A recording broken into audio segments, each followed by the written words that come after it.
నా పేరు చిట్టమ్మ, మాది ఖమ్మం జిల్లా. అమ్మా అయ్యకు వందనాలు. నేను వేరే వాళ్ళ మాటలని దుబాయ్ వెళ్ళిపోయాను. వెళ్ళిపోతే వాళ్ళు దుబాయ్లో నాకు 3 లక్షలకు అమ్ముకున్నారు. నేను అక్కడ దుబాయ్లో తిరగాలన్నా, పనికి వెళ్ళాలన్నా పాస్పోర్ట్ ఉండాలి. పాస్పోర్ట్ లేదు నా దగ్గర.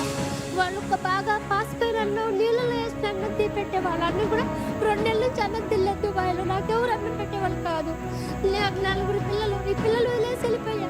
దేవా కరుణాపూర్ వచ్చి నీ సాక్ష్యం చెప్పుకుంటా దేవా, నాకు నా పిల్లల దగ్గర చేర్చు. వాళ్ళు మారు మనసు పోయింది. నా పాస్పోర్ట్ నాకు ఇచ్చి ఇంటికి వెళ్ళిపోతుంది దేవని నేను ప్రార్థన చేసుకుంటే నా పాస్పోర్ట్ నాకు ఇచ్చి ఇంటికి పంపించారు. నా చిన్న సాక్ష్యం దేవుడు దీవించుగా. హల్లెలూయా.